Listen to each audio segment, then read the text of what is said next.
Hello everyone. So I'm back here today talking about extraction of metals. A lot of you must be wondering that how do these metals exist in nature? How do we get these metals in the form we see them? For example, we see gold as a gold ring or a gold jewelry. But how does it exist in nature and how does it come in that form?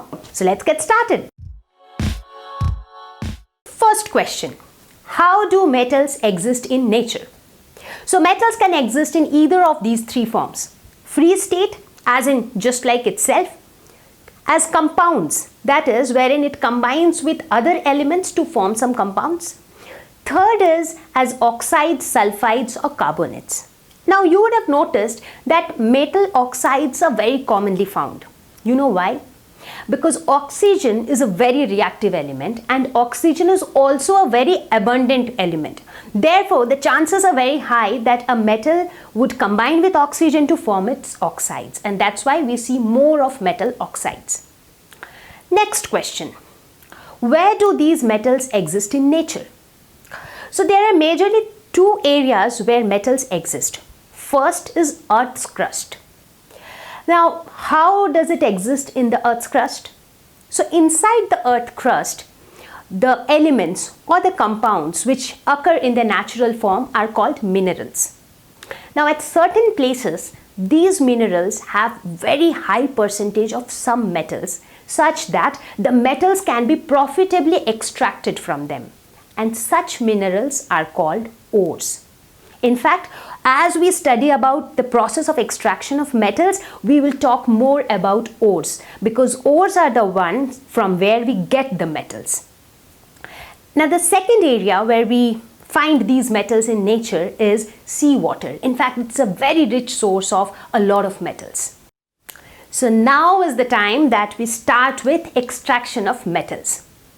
Now, as we discussed just now, that we are going to extract these metals from ores. Now, these ores which are present in the Earth's crust, they also have a lot of impurities along with them. Now, these impurities could be soil, sand, etc. So, it is very important that even before we extract the metals from ores, we purify the ores, as in we remove the impurities from the ores. So therefore, when we talk about this entire process of metal extraction, we majorly talk about three steps. First is enrichment of ores, wherein we purify the ore from the impurities. Second is extraction of metals, wherein we extract the metal from the ore. And third is refining of metals, wherein we finally purify the metal that we are going to get as the end product. So what do we mean by enrichment of ores? The processes used for removing the gangue from the ore are based on the differences between the physical or chemical properties of the gangue and the ore. Now, what do we mean by gangue? So these refer to the impurities in the ore. Now, these impurities could be things like soil, sand, etc.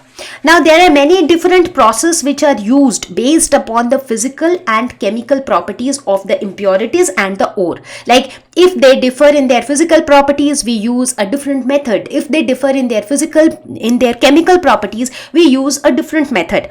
Now, some of the methods or some of the separation techniques that are often used are hydraulic washing, froth flotation process, magnetic separation and chemical separation.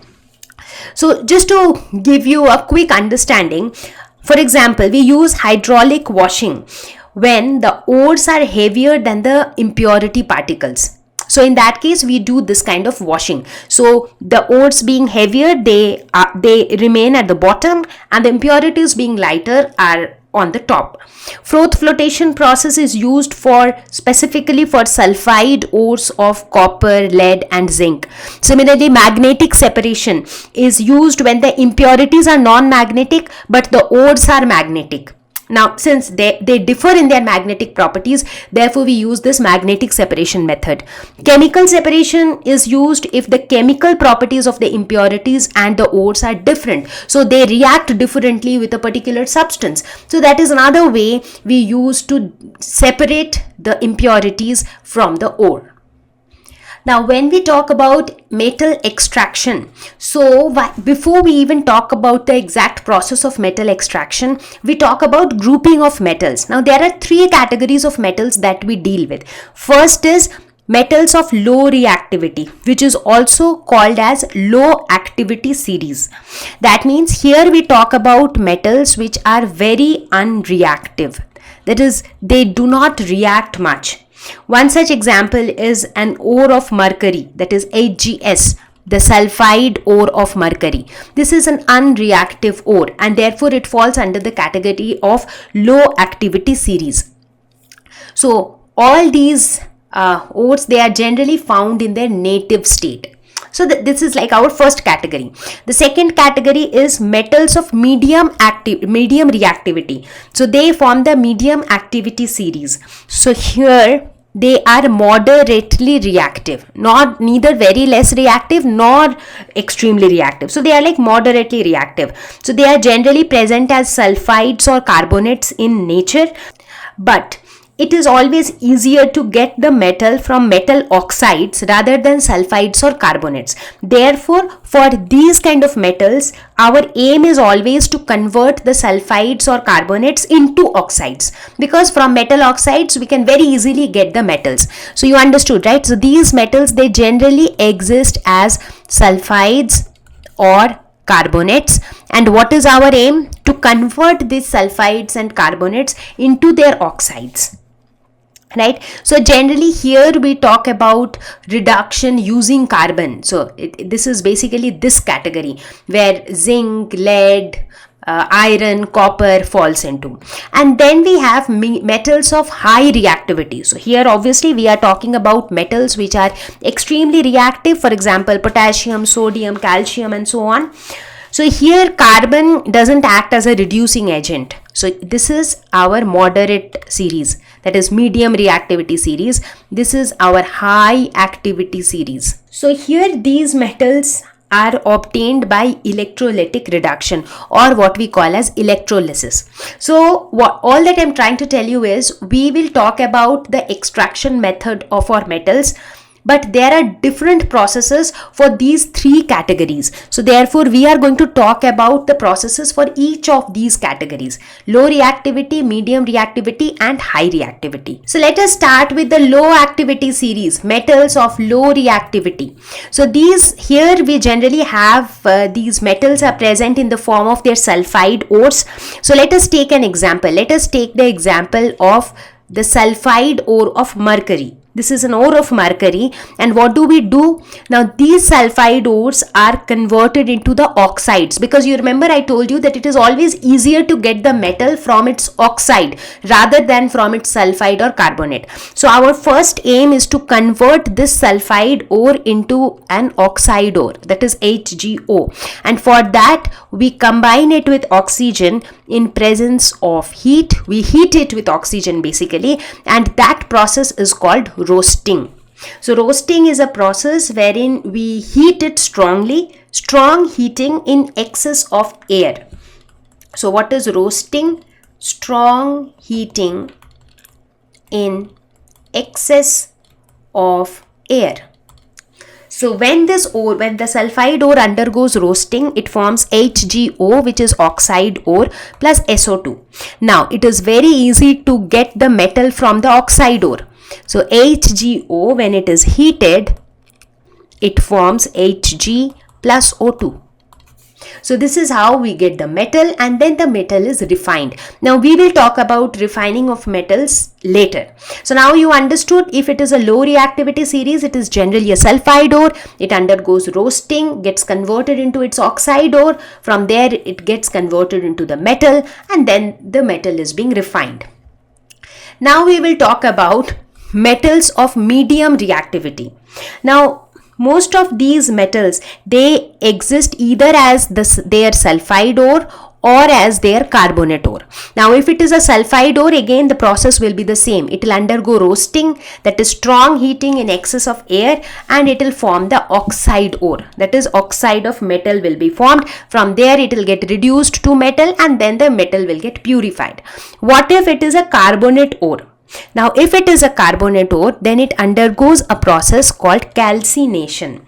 What is calcination?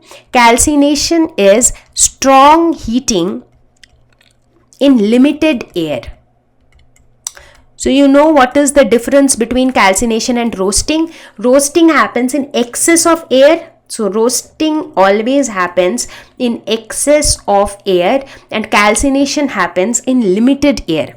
Let us take an example of a carbonate ore. Let us say we talk about zinc carbonate, ZnCO3. So when we heat it strongly in limited air, so therefore there is no oxygen, it forms ZnO plus CO2. So ZnO is the oxide of zinc. So from ZnO it can be reduced. And how is it reduced? ZnO reacts with carbon because reduction to metal happens with carbon. So ZnO reacts with carbon to form Zn plus CO. So this is how we get the metal. So first the carbonate is converted into the oxide and then the oxide is reduced to the metal. So that's like a simple option. Now if it was a sulfide ore, let us suppose if we talk about zinc sulfide, in that case roasting would have taken place. That is ZnS plus O2 in presence of heat. When this is strongly heated, it forms ZnO plus SO2 and then ZnO was again similarly reduced to the metal zinc. So this is how it happens for metals of medium reactivity. Now this reduction of metal from the metal oxide not only happens with carbon, there are other ways also. Now what are those other ways? Let us learn about them. So another alternative method is the displacement reaction. Let us suppose we talk about an ore, talk about the oxide of manganese, MnO2. So if MnO2 reacts with aluminium, because carbon is not only the reducing agent that you can use, there could be other reducing agents like sodium, calcium or even aluminium. So if, for example, here in this case with MnO2, when it reacts with aluminium, it forms Mn plus Al2O3 plus a lot of heat energy is produced.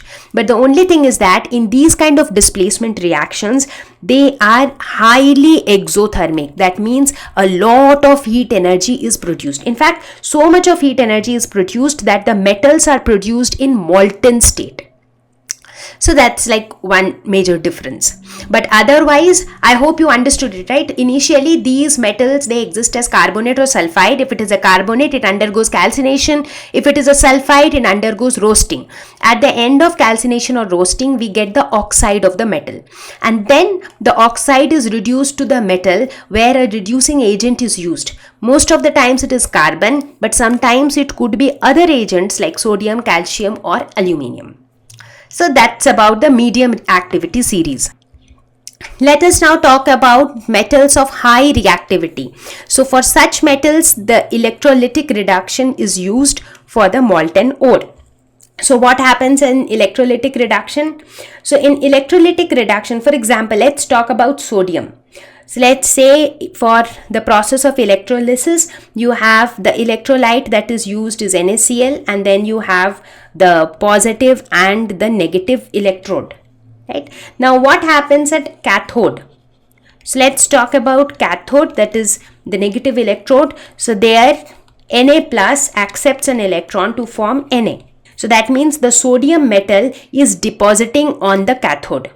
Whereas at the anode, chlorine minus forms chlorine plus 2 electron. So basically as a part of this electrolytic reduction, we see that the metal is deposited on the cathode and that's how we obtain the metal. So this is just a reduction technique. Like normally in the previous cases, either for medium reactivity and so on, we used carbon as a reducing agent. But when we are talking about metals which are very reactive, their carbon doesn't act as a reducing agent because these metals have more affinity towards oxygen. So therefore, in order to reduce these metals, we make use of the process of electrolysis. Have you heard of thermit reaction? No. Have you ever noticed the way the railway tracks are joined? Or what if we come across a scenario where in a factory or an industry, some machinery parts get broken? So how do we join them back? That is where exactly thermit reaction plays an important role. In thermite reaction, iron oxide, that is Fe2O3, combines with aluminium to form aluminium oxide, iron, and a lot of heat energy is generated during the process. So till now we saw that we extracted the metals, but the metal that we extracted is not very pure. Therefore, it is important that we further purify it and remove all the impurities to get the pure metal. And this is where we do refining of metals. So after metal extraction is done, then comes refining of metals. And the most widely used method for refining impure metals is electrolytic refining. So let us look into it in more detail to understand electrolytic refining. From the name only, we understand that here the process of electrolysis takes place. So what happens is we have this setup where the impure metal is the anode. So anode is the impure metal. That means the metal with impurities. And the cathode is the pure metal. So what happens over a period of time? So our expectation is over a period of time, all the pure metal will get collected in the cathode, and that's how we will be able to refine the metal from impurities, right? So as part of this electrolysis, we take solution of the metal salt as electrolyte. For example, if we are talking about the metal copper, so we take copper sulfate solution as the electrolyte. So impure copper on the anode and pure copper gets collected on the cathode. Now when current is passed through the electrolyte, that is through the copper sulfate solution, impure metal from the anode, they dissolve into the electrolyte. So basically the impurities, they dissolve into the electrolyte, and what happens? An equal amount of pure metal from the electrolyte is deposited on the cathode. So it's simple. So as electrolysis takes place, what happens? All this, not only the impurities get into the solution, this entire thing, this entire impure copper gets into the electrolyte. Now out of that, the impurities stay there in the electrolyte, whereas the pure copper gets collected in the cathode. Now, when we talk about the impurities, there could be two categories of impurities. One could be the soluble impurities. So the soluble impurities will kind of get into the solution. So they will dissolve into the solution, right? And what happens to the insoluble impurities? They settle down at the anode. So basically they settle down here as insoluble impurities. So this is how we separate the impurities, both the soluble as well as the insoluble impurities from the pure metal, and we get the pure metal collected in the cathode. And these impurities, the insoluble ones, are often termed as the anode mud. So in this way, we do electrolytic refining to purify the metals, basically to refine the impure metal. Now that we are discussing so much about metals and non-metals, it becomes important to talk about corrosion. Iron, when exposed to moist air for a very long period of time, develops a reddish brown layer over itself, which we call as rust. In fact, this phenomenon is often called as rusting of iron. And this is what we call as corrosion. An important question: what is required for corrosion? And the answer is both air and water. So note this word, both. So only presence of air or only presence of water is not enough for corrosion. So corrosion takes place only when both air as well as water are present. So we will do a small activity to show that how both of these are required. So let us suppose that you have three test tubes, test tube 1, 2 and 3. So in the first test tube 1, in all these test tubes you have used an iron nail. So where rusting can take place, right? So we have put one iron nail in all these three test tubes. In the first test tube, it is exposed to both air and water. So water is present here and it also has exposure to air. So both are there. So what do we notice over a period of time? We notice that rusting takes place. So rust is formed. So here air and water, it is exposed to both air and water. In the second test tube, we have used distilled water, but there is no air. So that means in this case, we have exposure only to water. And here we observe that no rusting takes place. In the third test tube, there is no water. So basically, we have used a dehydrating agent called calcium chloride. So it takes away all the water. So basically, here there is no water, only air. And in this case also, we see that no rusting takes place. So this clearly shows that for rusting to take place, that is for corrosion to take place, both air and water must be present. So we saw that for rusting to take place, presence of air and water is required. So do you think that we can prevent rusting of iron? Of course, yes, if we are able to break the contact of the iron article with water and air. That's it. Now there are various methods by which we can prevent rusting of iron, like painting, oiling, greasing, galvanization, alloying, chrome plating. Let's learn about galvanization.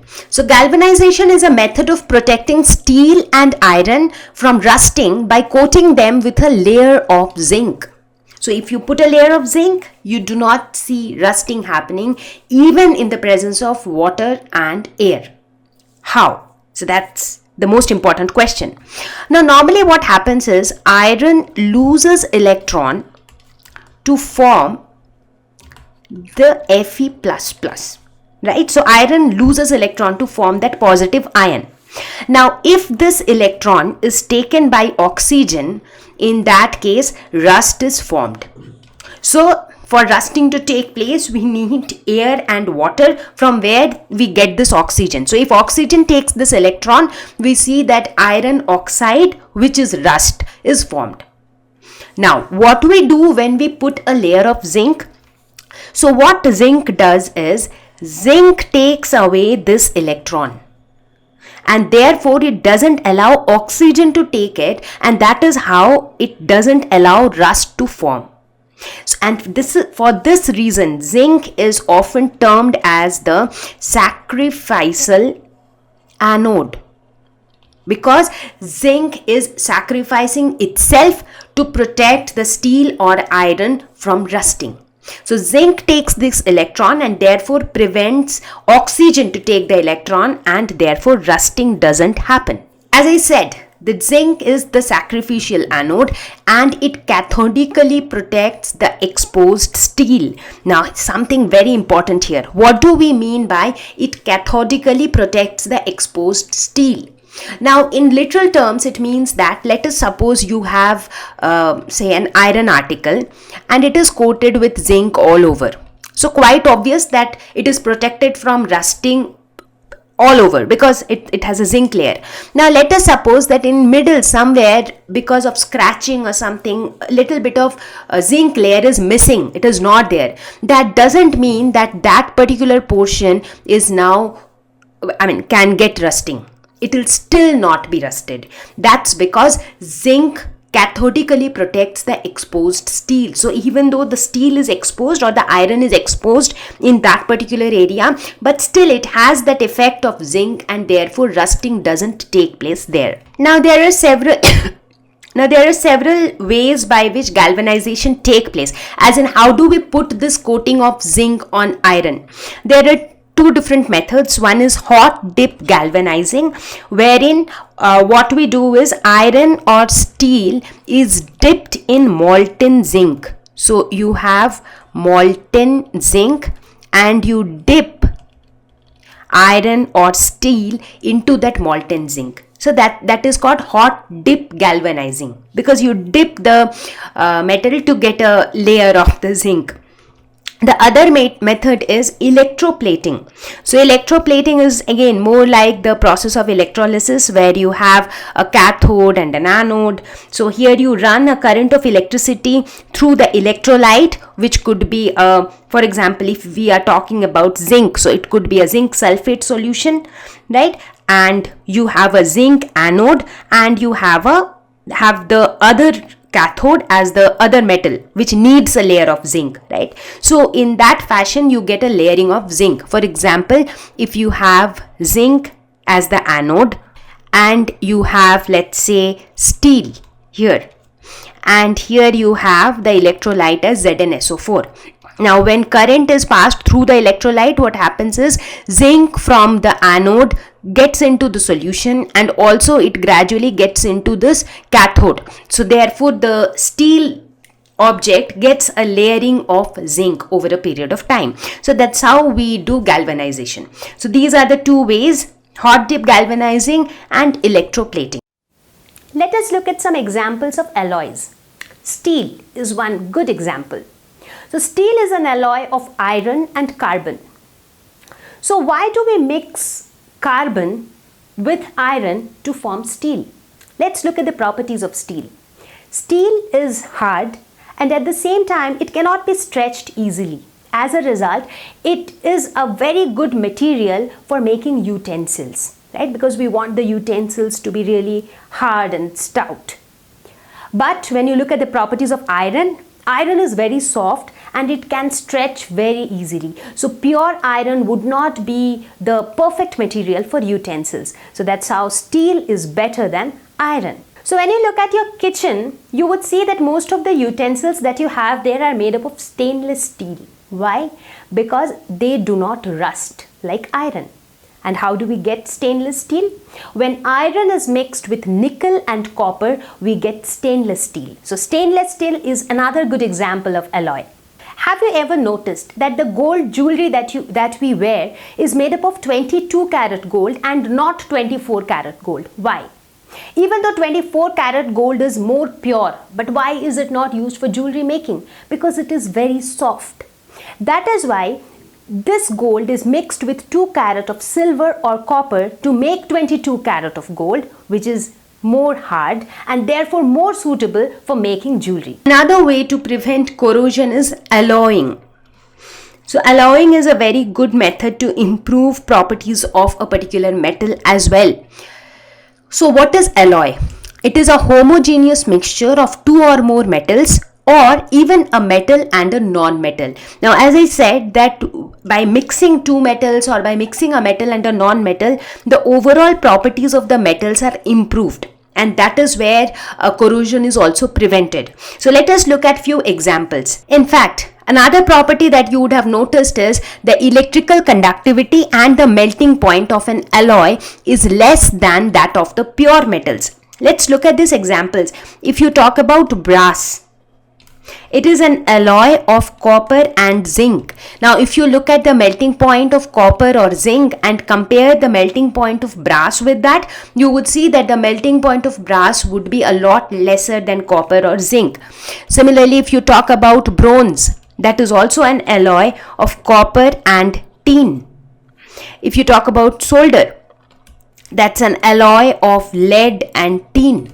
So these are some popular examples of alloy. In fact, you would have seen a lot of brass or bronze artifacts which are often used as decorative items in our houses, right? So these are all examples of alloys. So now that we learned so many things about metals and non-metals, their physical properties, chemical properties, it's time to answer some questions. So are you ready? Let's get started. Which of the following pairs will give displacement reactions? NaCl solution and copper metal, MgCl2 solution and aluminium metal, FeSO4 solution and silver metal, and AgNO3 solution and copper metal. So let us look at each of these options one by one. So in the first option, sodium and copper. So which is more reactive than whom? So sodium is more reactive than copper. Therefore, copper will not be able to displace sodium from its solution. So this displacement reaction will not take place. MgCl2 and aluminium. So magnesium and aluminium. Which is more reactive out of these two? So magnesium is more reactive than aluminium, and therefore aluminium will not be able to kick out magnesium from its solution. So here also displacement will not take place. FeSO4 and silver. So basically out of iron and silver, which is more reactive? Obviously iron, and therefore again silver will not be will not be able to kick out iron from FeSO4. Then we have silver and copper. So out of these, which is more reactive? So copper is more reactive. Therefore, copper will be able to kick out silver from its solution and take its position. So therefore, displacement will take place here. So copper will form a nitrate and silver will be kicked out of the solution. Right? Now you may ask, how did I know that who is more reactive than whom? Based on the reactivity series which we discussed at the beginning of this lesson. Let's look at the next question. Give reasons. Platinum, gold and silver are used to make jewelry. That's an interesting question. We have so many metals, but why specifically are these metals used to make jewelry? That's because they are less reactive. Because most of the other metals, they either react with air, react with water, react with oxygen, right? But these metals, they are very less reactive. They do not corrode. So you do not see anything like a rust or some layer forming on top of them.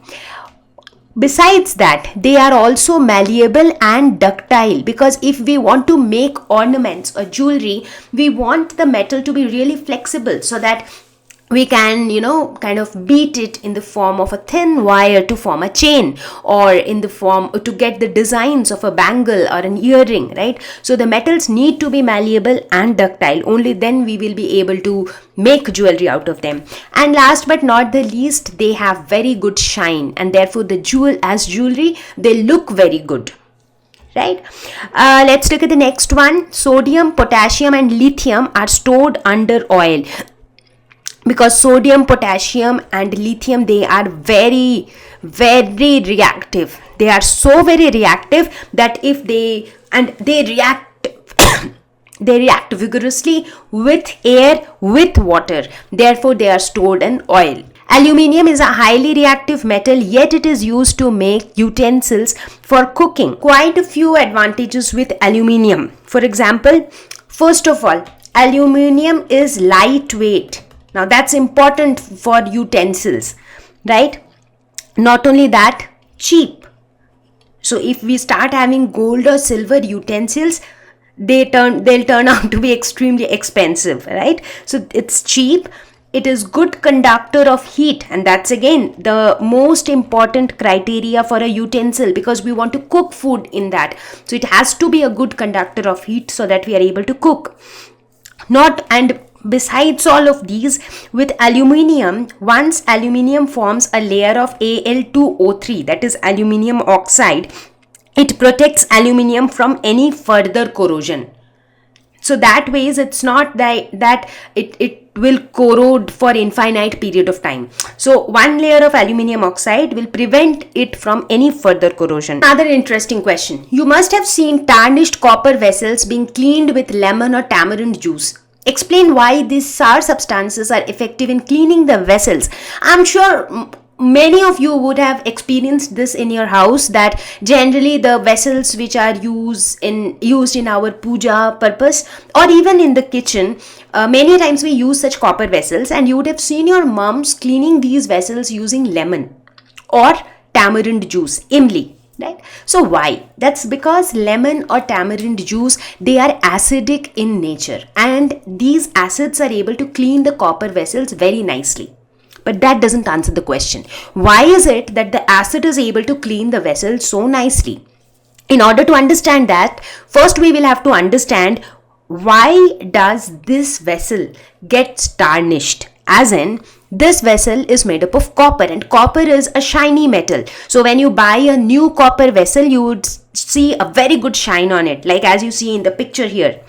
But over a period of time, as it reacts with carbon dioxide, it forms copper carbonate, which is seen as a green layer on the copper vessels. Just think about it. You must have seen these green patches or green layers over copper vessels once they become old. So this green layer is because of this reaction. Now this copper carbonate is basic in nature. And we have learned that if you have a base and if you want to neutralize the effect of the base, what do you need? Exactly, you need an acid, because an acid and a base, they neutralize each other, and that is the reason we use an acid. So when we use this acid, it neutralizes the effect of the base, and as a result this green layer dissolves, and that's how the vessel gets completely cleaned and it gets back its shine. So that's the reason. The next one. So here we have a big question. So though it's big, but it's very interesting. A man went door to door posing as a goldsmith. So he was not a goldsmith, but he was just pretending to be a goldsmith. He promised to bring back the glitter of old and dull gold ornaments. An unsuspecting lady gave a set of gold bangles to him, which he dipped in a particular solution. The bangles sparkled like new, but their weight was reduced drastically. Right? The lady was upset, but after a futile argument, the man beat a hasty retreat. Can you play the detective to find out the nature of the solution he had used? Quite obvious here. So when the gold bangles were dipped into the solution, the weight reduced. Why? Because some gold was dissolved by the solution. And pretty simple and straightforward. What is that solution that dissolves gold? Aqua regia. Yes. Which means royal water. It is a mixture of concentrated hydrochloric acid and concentrated nitric acid in the ratio of 3:1. So concentrated hydrochloric acid and concentrated nitric acid in the ratio of 3:1. So that's aqua regia. So hereafter, if you come across a person like this, always know it beforehand that you are going to lose some of the gold. Now that we have reached towards the end of this lesson, I hope you found this lesson on metals and non-metals useful. So we will conclude this lesson with a quick question for you. Why do you think copper is used to make hot water tanks and not steel? Post your answer in the comment section and we will be eagerly waiting to receive your response. So I hope you enjoyed the video. See you all very soon. Bye-bye.